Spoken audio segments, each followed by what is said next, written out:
Bienvenidos a las sentencias a debate. Soy Pedro Salazar y con Janine Otalora del Tribunal Electoral y John Ackerman del Instituto de Investigaciones Jurídicas analizaremos un caso muy interesante porque tiene que ver con un derecho nuevo en la Constitución mexicana, no reglamentado y muy sentido para partidos, sobre todo para sus candidatos e incluso para los ciudadanos en general, el derecho de réplica, el derecho de acudir a un medio de información que difunde cierta información que nos afecta para pedirle que rectifique y que, en igualdad de circunstancias, publique lo que tenemos que decir.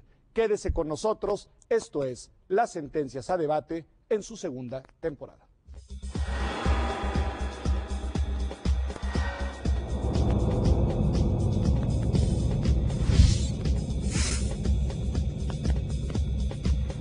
John, bienvenido y muchas gracias por estar aquí en Las Sentencias a Debate. Janine, siempre digo que gracias a ustedes por recibirnos, porque tú eres en realidad quien es de casa del Tribunal Electoral.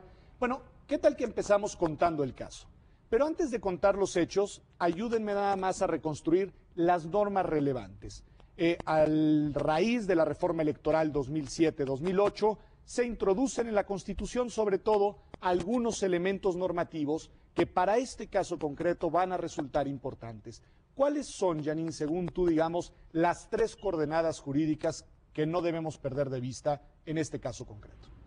Sí, mira, en mi opinión es ante todo el artículo 6º constitucional, que es reformado en 2007 de manera a incluir el derecho de réplica en lo relativo a la libertad de expresión.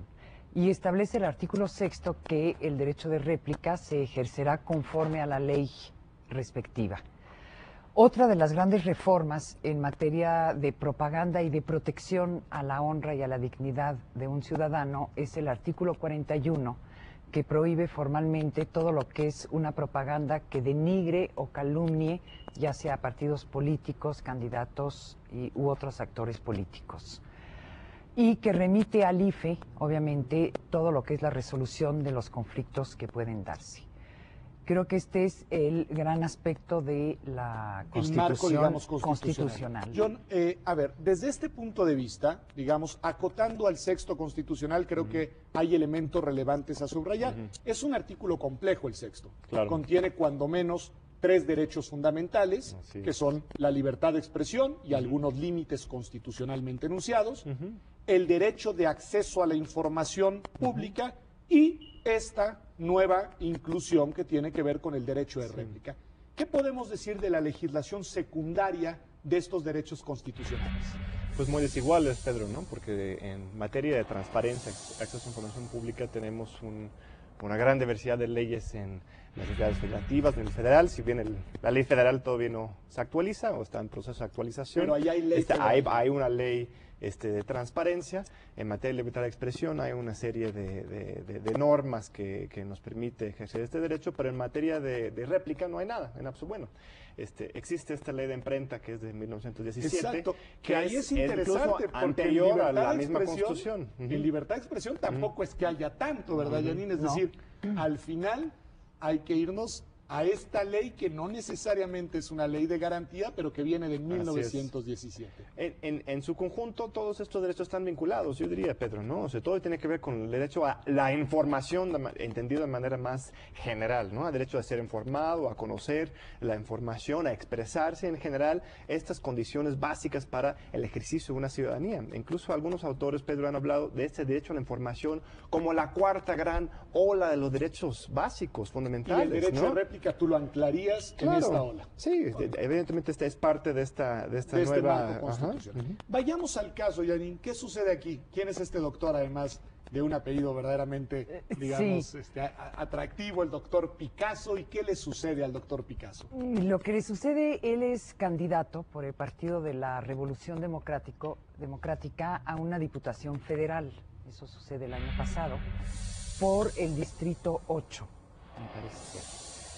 El periódico El Norte saca una publicación, un artículo suscrito por una reportera del periódico, en la que hablan de este candidato y dicen que ha falsificado su título de médico, que por ende usurpa una profesión que no puede ejercer, que además le ha seguido a la Universidad Autónoma de Nuevo León, estado donde se desarrolla toda esta situación. Lo expulsaron después de un procedimiento, según lo que dice la reportera, y finalmente ella dice que es el candidato del Partido de la Revolución Democrática en el Distrito 9. Él toma conocimiento del artículo en cuestión y se presenta a las instalaciones del periódico, acompañado incluso de un representante del partido, y se entrevista con la reportera y solicita una rectificación de lo que se publicó en el diario, para lo cual él aporta un título médico que tiene, que le permite ejercer, una cédula profesional, explica en qué situaciones se recibió, pide que se precisa que él no es candidato por el Distrito 9, sino por el 8, porque hay otro candidato que se le puede vulnerar, y dice que él no está informado de haber sido expulsado de la Universidad Autónoma de Nuevo León. Al día siguiente, ¿qué hace el diario? El diario había publicado la noticia en la que se decía que no tenía título, que era falsificado, me parece ser la primera plana. Entonces, al día siguiente en que él solicita su derecho de réplica, el periódico saca un pequeño encabezado en la primera plana, pero remite al interior del periódico una nota que en lugar de ser un derecho de réplica es una sátira y que se dice incluso... Cuéntanos un poco de ese contenido, Janine. ¿En qué sentido es una sátira la, digamos, publicación que pretendía hacerse pasar como una respuesta positiva a la petición de derecho de réplica? Y que resulta ser totalmente negativa porque finalmente el encabezado dice, candidato se dice ser médico legítimo, que bueno, ya tiene la connotación muy fuerte. 2006 y demás. Y además en el desarrollo la misma reportera, la misma periodista, narra con cierta sátira como dice él o pretende él que concluyó sus estudios y que recibió el título en cuestión. Posteriormente, en cuanto a qué distrito pertenece como candidato, también lo satirizan porque dicen, bueno, dice que es candidato del 8º, pero si siempre en la precampaña y cuando era aspirante lo era por el 9º, ahora resulta que es el 8º, en fin, es incluso penoso porque es una burla, de alguna manera muy notoria al candidato que es un ciudadano antes que un candidato, ¿no? No es cualquier periódico, el periódico El Norte, digamos, en donde se publica la nota, claro, en la región, porque incluso no solo es en la ciudad. Janine nos describe muy bien que primero hay una nota que afecta la imagen de esta persona, pero que además la afecta sobre una base de información no sustentada. Esta persona acude al periódico y lo que obtiene como respuesta, supuestamente, digamos, o presuntamente en atención a su reclamo, en realidad es un agravio ulterior, es un agravio posterior. Sí. ¿Qué hace el señor doctor Picasso?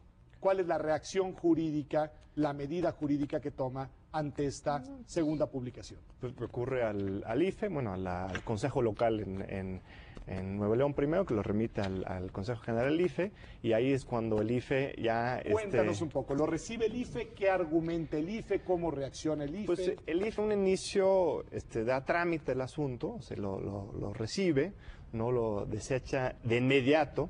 Sin embargo, su decisión sí es desecharlo y no entrar en el fondo del asunto, porque dicen que no tienen facultades para abordar este tema de derecho a réplica, precisamente porque, como decíamos, no existe la ley reglamentaria al respecto, ¿no? Entonces el IFE dice, para no extralimitarnos, ¿no?, en esta función constitucional, nosotros tenemos que mejor decirle a este señor que tiene otras vías, ¿no?, que podrían ser